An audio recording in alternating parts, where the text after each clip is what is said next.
So this is State of the Village movement, and it's become a tradition that toward the end of the conference I give you my thoughts about the State of the Village movement. And what I want to say today is that I think the state of the movement is very, very good. Yeah.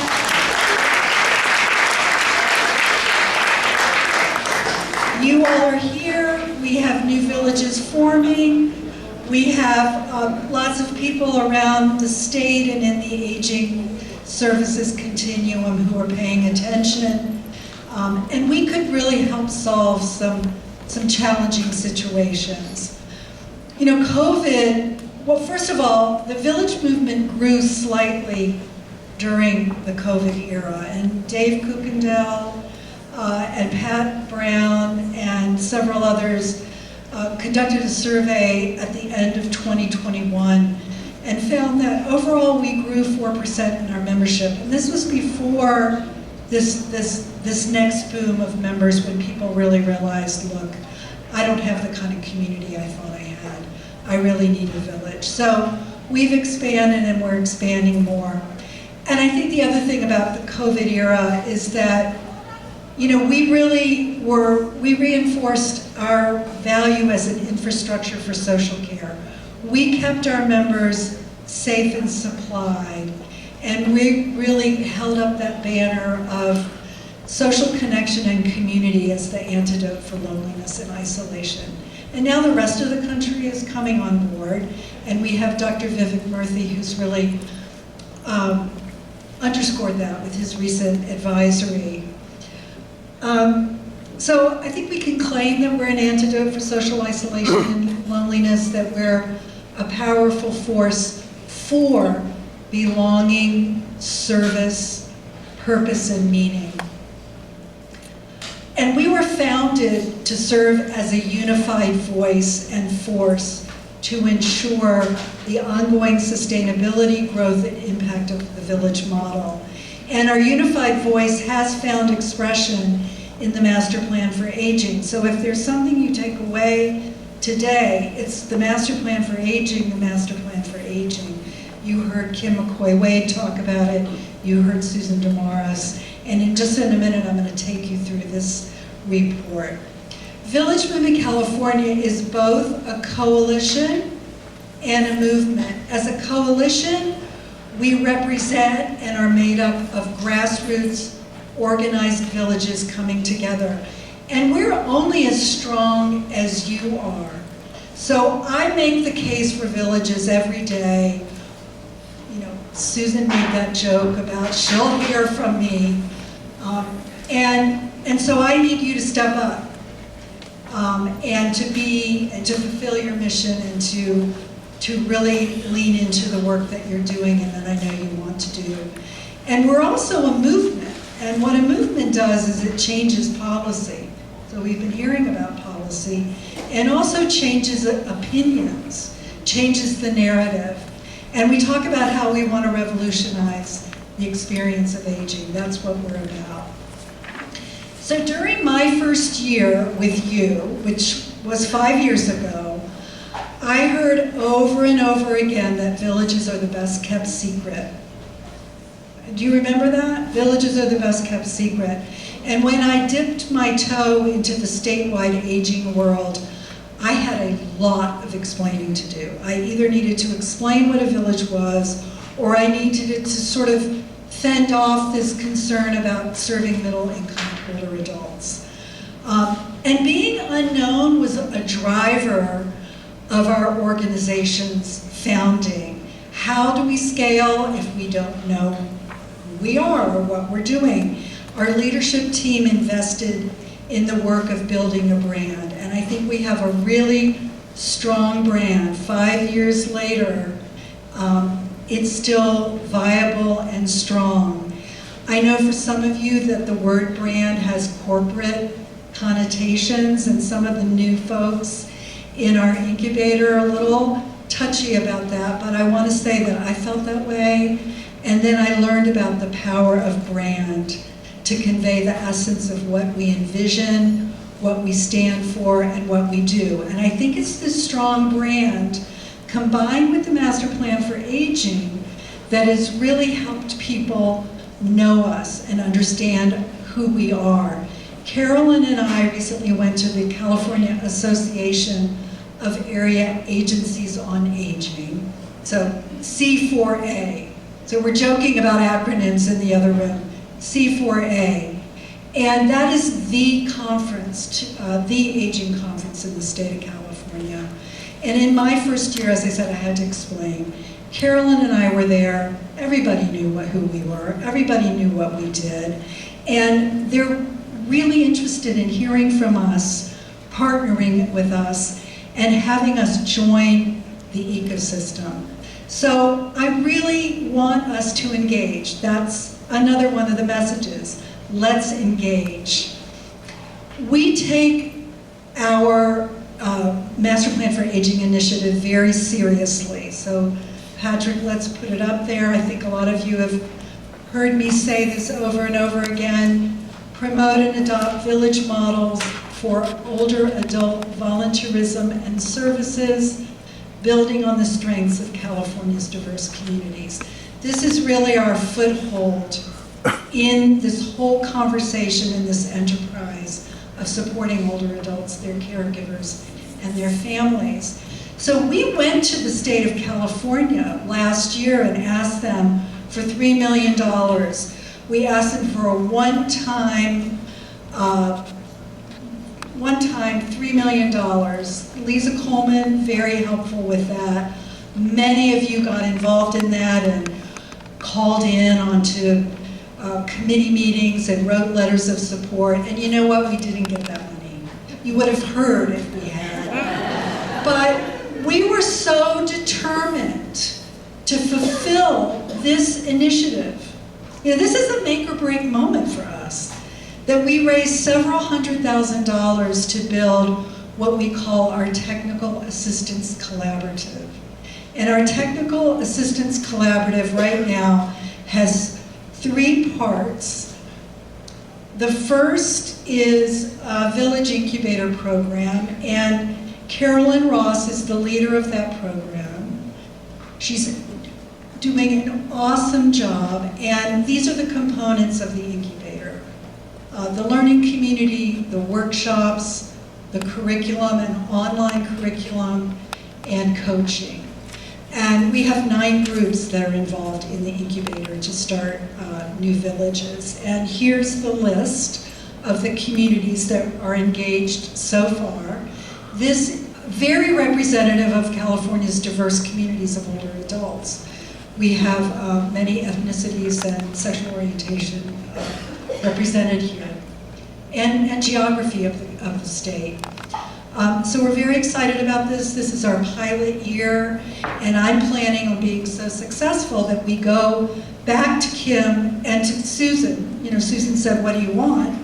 And we say, fund Village Moving California and our villages to scale this movement. Now, one thing that we will do probably in the next year is add a component to the incubator.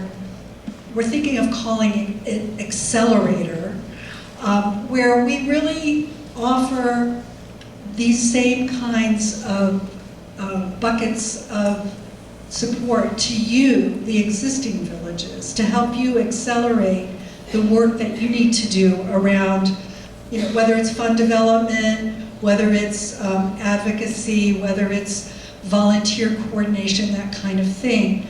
We really know that supporting you and strengthening you is something that we need to tend to. So our incubator will include work with new villages and also with you, our existing villages. So please let us know what you need and what you want.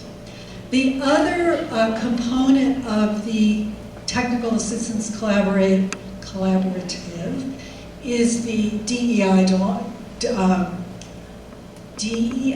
Diversity, Equity, Inclusion, Belonging Institute. And we launched that last year with 9 villages. We had 19 leaders, and they came to 4 4-hour training sessions where we talked about the complexities of identity. We talked about brave spaces. We talked about holding conversations in the villages about diverse identities. And we're thinking about whether we're going to do that again. That's something that we launched this year, and then we did 3 workshops with 3 villages that are deeply working in this space of belonging to expand their membership, their volunteer corps, to reflect the demographics of their community. And we had 70 people attending those 3 workshops. We heard from Pasadena Village, Ashby Village, and San Francisco Village, and that will continue. We really seek a relationship with healthcare, and in our last group we talked about some work that we're going to be doing with West Health to see how we can draw on the several trillions of dollars that healthcare is investing in our country. So you'll hear more about that, but we want to make that relationship between healthcare and villages and village sustainability real. So now I'm going to launch into the report, and is that what I'm? Yeah. Okay. This could have its own conference. This could have its own press release. We're giving this report to you today. It takes a village to age well, and I want to go through this with you really, really briefly. This document is something that we've been working on. It's an introduction to villages. It's an introduction to our movement. And it talks about how villages and the village model is helping to fulfill the master plan for aging. So we have our marching orders. Our marching orders are to line ourselves up with the master plan for aging. So we've done this in this document. And if you look through it, let's just go to page 8. So what we have here are each of the 5 bold goals. You'll hear Susan, and you'll hear Kim, and you'll hear many others talk about the 5 bold goals of the Master Plan for Aging. And they're interrelated. So this report gives you the language to talk about how villages are helping people stay in their homes. You know, how we are helping to preserve the housing stock, how we have wraparound support to enable people to age at home, how we're helping with emergency preparedness. Those subtopics are all woven into this goal of the Master Plan for Aging. The second goal is Health Reimagined. And when I talk about infrastructure for social care, which is something I learned about from Kate and from all of you, we are providing the kind of supports that people need to stay safely in their homes. No, we do not provide licensed services, and I don't think we're going to be doing that. But we do provide those basic building blocks that older adults need to be healthy.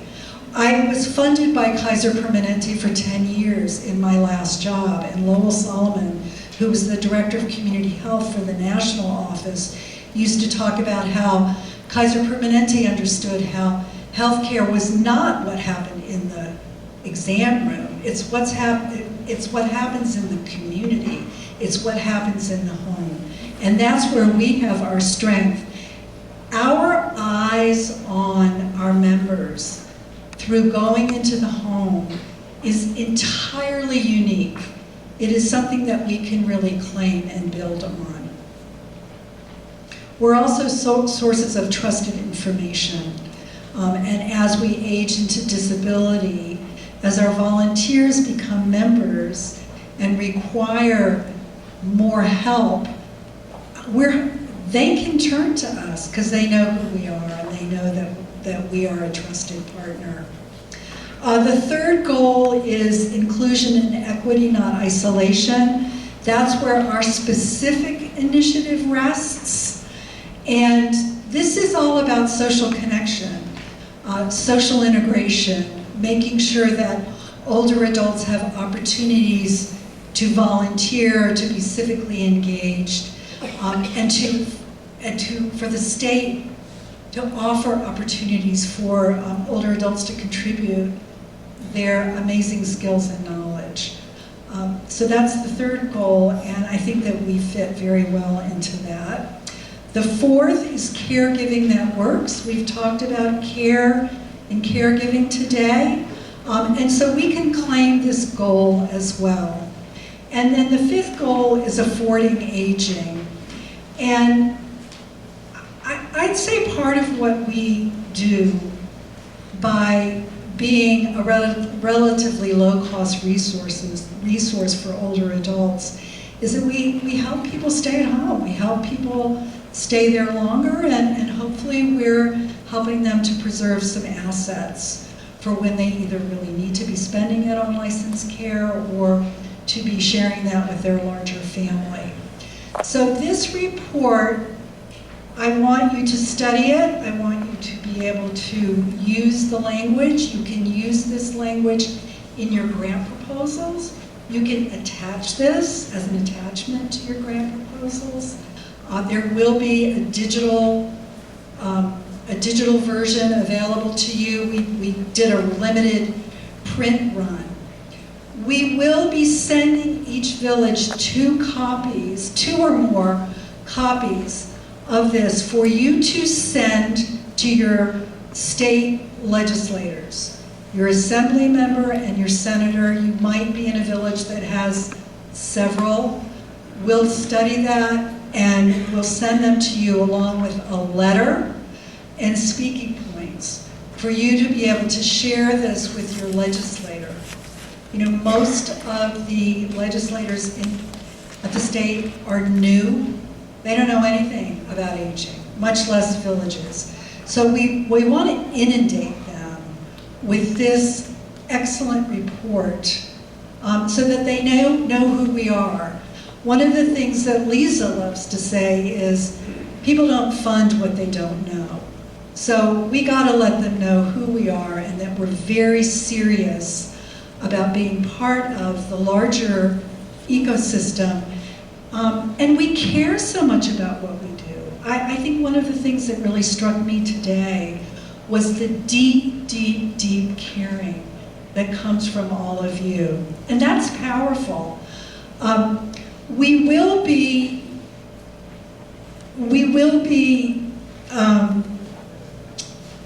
starting an advocacy campaign. So now I'm on my call to action, and then we have our cupcakes. We're going to be developing an advocacy campaign that we want you to join. We are going to walk you through the process of using this report as a talking point with your state legislators, also with your AAA and AAA area agencies on aging, and some of the other potential partners. So we're going to be crafting that and communicating that with you and supporting you all along the way. We'd like for you to stay attuned to and join our workshops. We're going to be doing a series starting in July. We're going to start with Area Agencies on Aging 101, and we're going to go through the Aging and Disability Resource Centers, the independent living centers, and these key funded by the state partners, potential partners who we need to be working with. So please attend those. Connect with us. I'd really like to offer Carolyn and myself as a resource for your villages. Please invite us to your board meeting this year. And if you want to go a little further, please assign a liaison from your village to Village Movement California. David Feldman and I were talking about that earlier with High Village. We're here to support you to succeed and to reach even more older adults. So please connect with us in that way through inviting us to your board meeting, assigning a liaison, and just reaching out to us anytime you need something or have a question.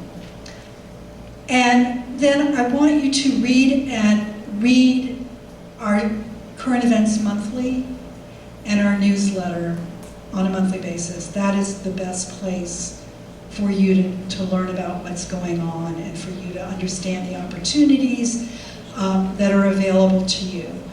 I said earlier that we weren't able to do the shout out today of what all the villages are doing. The newsletter is the place for that. And the newsletter then leads to the website and also to social media. The last part of the Technical Assistance Collaborative I wanted to put forth is our communications. And so we're really happy to have Patrick here. And we're working very hard on our social media. We're working hard on print media. We really want to continue to elevate the profile of villages. Now that we've got people's attention, we need to deliver. So we're going to be working with you to develop this big ecosystem of communication so that we can be feeding you content and you can feed us content. So those are some of the things that I wanted to share with you today in this last closing State of the Village movement.